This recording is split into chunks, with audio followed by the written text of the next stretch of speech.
So till now, what all things we have covered? We started off with socio-religious reform movements, and I told you there are two types: reformist and revivalist, right? And then we have discussed about Brahmo Samaj as reformist movement, and from Muslim side, Aligarh movement we have covered. And we started off with revivalist movement, and we have discussed about Wahhabi movement from Muslim side. And in this video, we need to cover the Arya Samaj movement, okay? And then we will also talk about Swami Vivekananda. So in between we have covered other movements like Young Bengal movement, Theosophical Society, Satyashodhak Samaj, Prarthana Samaj, etc. Okay, so let me start off with Arya Samaj now. So basically I want to discuss more about Swami Dayanand Saraswati, okay? And as part of the discussion we will discuss about Arya Samaj, okay? So Swami Dayanand Saraswati, okay? Swami Dayanand Saraswati. Original name was Mool Shankar Tiwari, okay? Mool Shankar Tiwari. And he is the person who started Arya Samaj movement, okay? So he started Arya Samaj movement. He is originally from Gujarat, plays in Jankara, okay? So he was originally from Gujarat. He was born in 1824. Now, in 1875, he started Arya Samaj in Bombay, okay? In 1877, he shifted the headquarters of Arya Samaj to Lahore. So Arya Samaj was started in Bombay in 1875. 1877, headquarters of Arya Samaj was shifted to Lahore.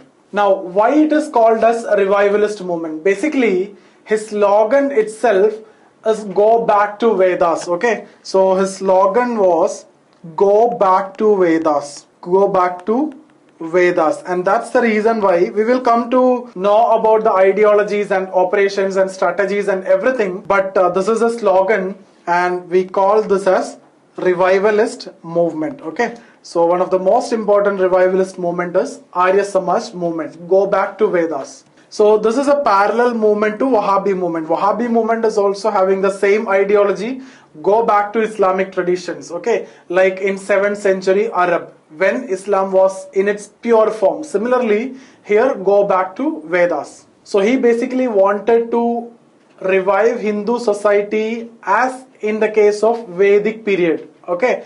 That means 1500 to 600 BC, okay? So he want to revive Hindu society like this period, okay? Like when we discussed about Wahhabi movement, they want to revive Islamic tradition like in the case of 7th century Arab, because in 7th century Arab, Islam was in its pure form. Here, 1500 to 600 BC, Hinduism was in its pure form. Now, he only approved Vedas, Rigveda, Samaveda, Yajurveda and Atharva Veda, okay, and Upanishads. So he only approved Vedas and Upanishads, and he rejected all other Hindu literatures like Puranas, okay? He rejected everything else except Vedas and Upanishads.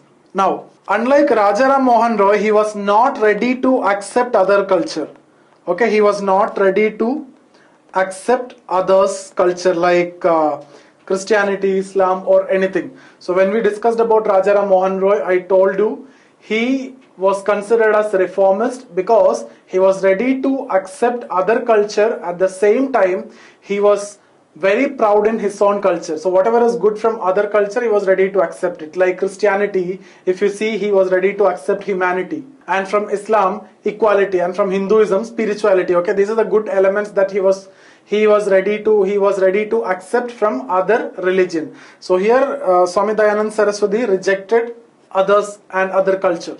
Basically, for him, his idea is true knowledge and solution for all the problems is already there in Vedas and Upanishads, okay? So it was actually very orthodox and revivalist movement, orthodox and revivalist movement among Hindus, okay? Now, the other important points which I need to discuss is, he rejected certain practices among Hinduism like idol worship, okay? So idol worship not promoted, it's actually rejected.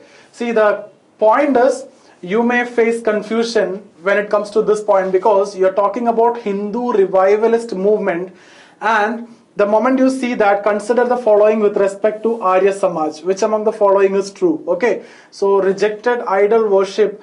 Okay, it is possible when it comes to Brahmo Samaj, because that was a modern movement or reform movement. Here, you may not think that they rejected idol worship, and the fact is they rejected idol worship. So in that way, both Brahmo Samaj and Arya Samaj have certain similarity, right? This is a similarity. So both rejected idol worship, and you cannot see any idols in Arya Samaj temples, which is across India. So they also advocated belief in one God and formless God. Okay, one God and formless God.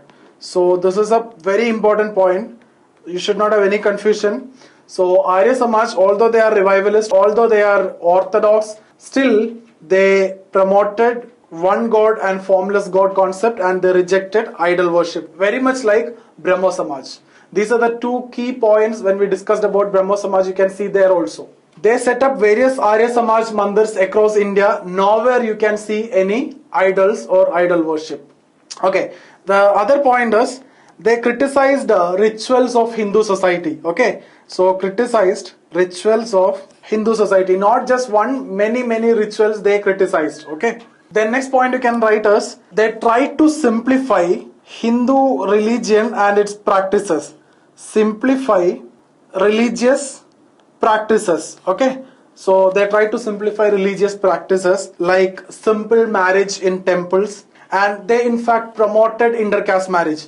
See, these are 2 points which you may face a lot of confusion. One is they stopped or they rejected idol worship. Why confusion? Because this is actually a part of reformist movement. Then they promoted one God and formless God. That is also part of reformist movement, but it is also practiced by Arya Samajis, or it was also promoted by Swami Dayanand Saraswati also. Okay, now this is the most important point. They promoted inter-caste marriage. Inter-caste marriage. And then why it is called as revivalist movement, we'll come to that. Okay, see, when we discussed about Wahhabi movement, there also I told you 2 parts, right? One is reform in Islamic tradition, second is establishing Islamic rule, and I told you the second was the most problematic one. The first one, nobody cared for that. Okay, you reform your religion, who cared for that? Same is the case here also. There are a lot of good things, there are a lot of reforms, like promoting inter-caste marriage was one of the great thing, right, at that time especially. But there are certain problems. We'll come to that problem, which is related to, you know, Shuddhi movement, cow protection movement, etc. That created a lot of troubles. Okay, we'll come to that. So they promoted inter-caste marriage. So you should not have any confusion if you get multiple choice question as statements like this. Idol worship they rejected, they promoted single God and formless God, and they promoted inter-caste marriage. Okay, and they promoted simple religious practices. So these are actually part of reforms. So when I say it is a revivalist movement, you should not have any confusion. So these are the good sides of Arya Samaj movement. Okay, now why they promote inter-caste marriage? That is something different, because if you remember, in 1772 Universal Marriage Act was passed by Lord Northbrook. If you remember, we have discussed this, right? So under Universal Marriage Act, even the state is also promoting inter-caste marriage, and in case of inter-caste marriage, state started giving protection to those married couples, right? So on one side, state promoting inter-caste marriage, at the same time they also promoting inter-caste marriage. The point is, look, we know what to do from our side. Everything is there in Vedas and Upanishads. You don't want to bring reforms, we know how to reform our society. That's the idea of Arya Samaj or Dayanand Saraswati. So that's why he promoted inter-caste marriage. On one side, state is promoting, and on the other side, they are also promoting. Now there is no other way. Actually, you cannot oppose also. If you oppose, you will be in jail. Okay, so that may also be one reason, but whatever it is, we'll write it in a positive way. So these are the good things. Now let's look at some controversies related to Arya Samaj movement. Okay, so the first and the most important is cow protection movement. Now this is going to create issue at any point of time in history, even now also, at that time also, right? See, they started to protect cow, but slowly it started communalizing. So they started something called as Gau Rakshak Samiti. Okay, Gau Raksha Samiti. So it started as for the protection of cows, but slowly started presuming as anti-Muslim and anti-Christian organization. So it created a lot of communal rifts and problems across North India. Even now also that kind of problems are there, okay, related to cow. Now the Gandhi stand in this case is more important because there is a famous line. He said that, I don't think there is any such need. Rather, I request my Muslim and Christian brothers not to slaughter cow. And even if they do so, I cannot kill them because human beings is more important for me than the animals. Okay, that's a version of Gandhi, but now people started killing others for protecting cow and for associated reasons. Okay, so there is no point in discussing too much about it. Everybody know it, right? Now second is Shuddhi Movement. Second controversy was Shuddhi Movement.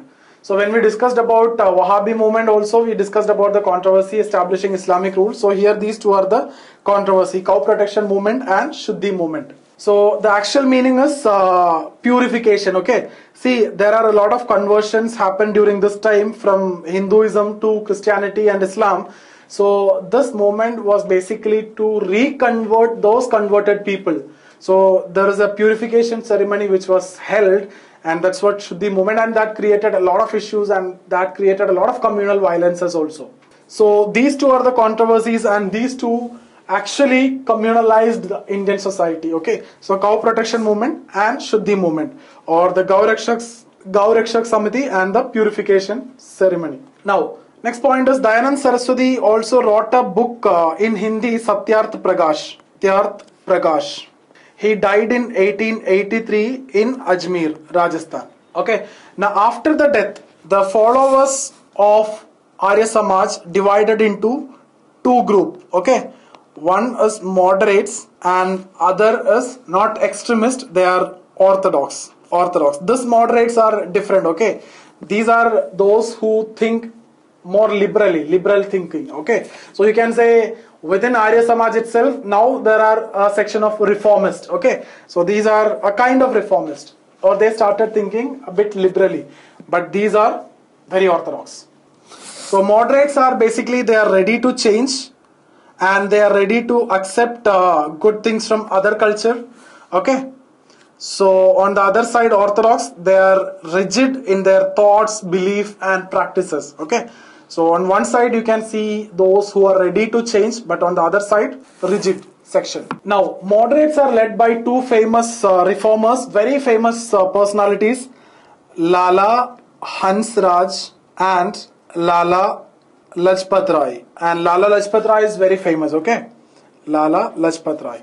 In 1887, they founded Dav School at Lahore. Very famous school.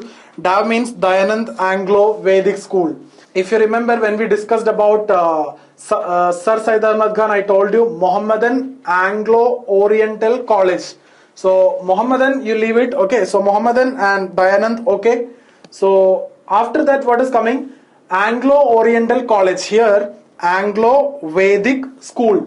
So Anglo stands for the developments in the West or the Western education. Vedic means at the same time Eastern culture and Indian culture. Okay, so it is actually parallel to Mohammedan Anglo-Oriental College. So Dayanand Anglo-Vedic School started at Lahore. They are ready to accept scientific knowledge of the West. That's why this name itself will tell you Anglo. At the same time, they are focused on their Vedic education also. So I hope you understood this. Dayanand Anglo-Vedic School parallel to Mohammedan Anglo-Oriental College. Okay. Now it is having branches all over India. Very, very famous school. Now let's discuss about Orthodox. Now what they did. They are led by Swami Shraddhanand. Okay. So Swami Shraddhanand. So they totally rejected West and their concept of education. They rejected West and the concept of education. In 1902, in Haridwar, which is in Uttarakhand, they set up a Gurukul. Okay, the idea is basically to establish an institute which is parallel to DAV, Dayanand Anglo-Vedic School. So they established a Gurukul. And why? The objective is basically to inculcate the Vedic knowledge which they claim to be true. Okay, so for Vedic knowledge. Okay, now you look here. I told you the followers of Dayanand Saraswati was divided into moderates and orthodox. So one side reform, one side orthodox. And reformist started Dayanand Anglo-Vedic school, which is parallel to reform movement in Islam, which was Aligarh University or Muhammadan Anglo-Oriental College, right? And at the same time, the revivalist section or the orthodox section of Islam, that is Wahhabis, they started Deoband school or Darul Islam for teaching the original Islamic scriptures. Similarly, the orthodox section of Hindus now started a Gurukul, which is parallel to that. You can see Darul Islam, which was started by Wahhabis. So you can see parallels among both Dayanand Anglo-Vedic school, Muhammadan Anglo-Oriental College. There it was Darul Islam or Darul Ulum. Here it is Gurukul. There the objective was to promote, to give Islamic traditional studies, here the Vedic knowledge. So you can see parallels between Islam versus Hindu, right? See, within Islam also you can see parallel. Muhammadan Anglo-Oriental College, as a parallel to it, Wahhabi started Darul Ulum. Now here among Hindus, Dayanand Anglo-Vedic school, as a parallel to it, they started Gurukul. Now, when you consider between Hindus and Muslim, Muhammadan Anglo-Oriental College, parallel is Dayanand Anglo-Vedic school, Darul Ulum, parallel is Gurukul. I hope this idea is clear for all of you. So basically, Arya Samaj in a nutshell, there are some positives. Okay, they promoted single God concept or formless God concept, and they rejected idol worship. They promoted simple religious ceremonies like simple marriage in temples, etc. At the same time, the most important point which you should not face any confusion is they promoted inter-caste marriage. Although they are understood as revivalists, but they promoted inter-caste marriage. Okay, and the problems were associated with two controversies, which are cow protection movement or Gau Raksha Samiti and the Shuddhi Movement or the purification ceremony, which was held to reconvert those converted people, and that slowly started communalizing the entire northern part of India. Now, Arya Samaj movement, like Wahhabi movement I told you, which is based on an ideology which will never end. Even now it is continued in different parts of India and bringing a lot of reforms in society. Now, if you see some Arya Samajis like Swami Agnivesh, so he worked in the post-independence India to reform the society in the field of child labor, and he freed thousands of child labor from various parts of the country. Okay, so we have completed Swami Dayanand Saraswati and the Arya Samaj. Now, when we discuss about 19th century socio-religious reform movement without discussing Swami Vivekananda, our discussion is not complete. So let's quickly discuss about Swami Vivekananda. Swami Vivekananda, 1863 to 1902. So he hardly lived for 40 years, but he made a huge impact in the minds of the young Indians. He was a disciple of Ramakrishna Paramahamsa from Bengal, who was not that well or great educated, and one of his famous quotes is, all religion are true religion, or all religion are true religion. Now, very famous statement by Mahatma Gandhi also you can relate in this context. What he said is, different religions are different routes for the same destination. Okay, so for the same destination. This is a statement or quote by Mahatma Gandhi. Now, Swami Vivekananda, when we discuss his role in history, is basically important for his thoughts and work. Okay, so basically when you discuss about others, we discuss more about their thoughts rather than their work. So Swami Vivekananda, we discuss more about his work because he is a strong or firm believer of karma. In 1893, he participated in the World Religious Conference at Chicago, USA, and that speech was very famous.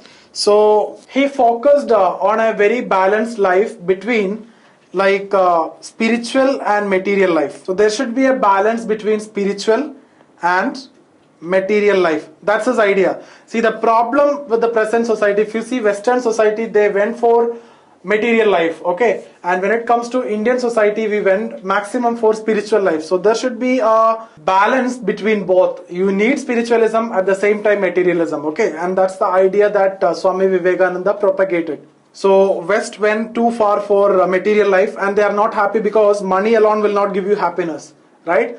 At the same time, spiritualism alone will not give you happiness. Happiness is a state of mind, and you need to have a balance between both. So you should avoid the extremes, and there should be a balance, and that's the idea of Swami Vivekananda.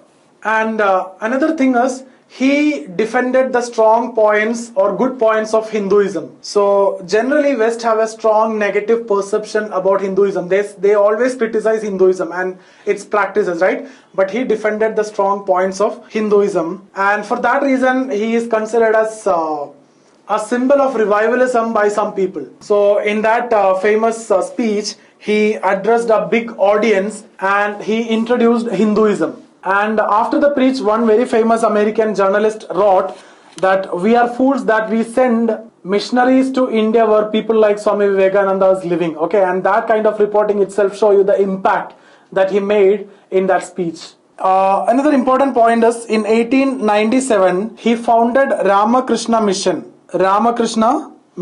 in Belur-Mat, Bengal. The motto is basically Atmano Moksha Radham Jagad Hidaya, for one's own salvation and for the welfare of the world. Its meaning is for one's own salvation and for the welfare of the world. And the most important point is, he believed in social service and not just social reform. Okay, so unlike other organizations, they focused on social reform, he focused on social service. So for him, it hardly matters that a person believe in one God or multiple God, or he didn't even believe at all, or whether he worship idol or not. This is not that important for him. So for him, what is important is, if a person is hungry, you should give him food. If a person is sick, you should give him medicine. And if a person is illiterate, you should teach him. Okay, so this is the idea that he propagated. And he opened various orphanages, schools, hospitals, and widow homes.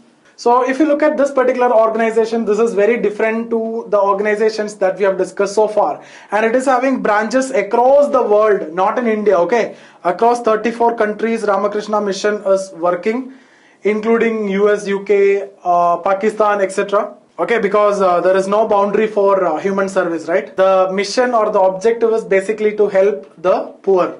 So, but the problem is, in India, he was misinterpreted also by many people. He was considered as a symbol of revivalism, as I told you before, because he was a strong follower of Hindutva. And he advocated himself as a Vedantist. He was a strong believer of Hindu Vedanta, and he called himself as Vedantist. And he was proud to be Hindu, and he was proud to be Indian, okay, and he was proud about his culture also. So some people misunderstood or misinterpreted him as a Hindu revivalist, okay. Now, he was very famous for his humanitarian reason, and he criticized Brahminical dominance. He also criticized various evils of Hindu society like untouchability, etc. So let me go for a quick recap of what all things we have done so far. We have started off with socio-religious reform movements of 19th century to address various problems. We have discussed certain general problem and specific problem, right? So we have discussed about general problem and specific problem. As a solution, we have seen religious reform movements. So on one side, we have seen reformist movement, and on the other side, we have seen revivalist movement. And when we discussed about reformist, from Hindu side, I have discussed about Brahmo Samaj, and we have discussed about Raja Ram Mohan Roy in detail. When we discuss about Muslim side, we discussed about Aligarh movement, and we discussed about Sir Syed Ahmad Khan in detail. And when we discussed about revivalist movement, we focused about Hindu movement, and we have discussed about Arya Samaj, right? And we have discussed in detail about Swami Vivekananda. And from the Muslim side, we have discussed about Wahhabi movement. Now, apart from that, we have covered Swami Vivekananda also towards the end. Along with that, we have covered certain other movements like Young Bengal movement by Henry Vivian Derozio, Theosophical Society by Madame Blavatsky, Satyashodhak Samaj by Jyotirao Phule, and Prarthana Samaj by Govinda Ranade, etc. Okay, so all those things we have covered. Now I hope any question from socio-religious reform movement, whether in prelims or in mains, or if you're taking sociology optional, will be covered in a much better way.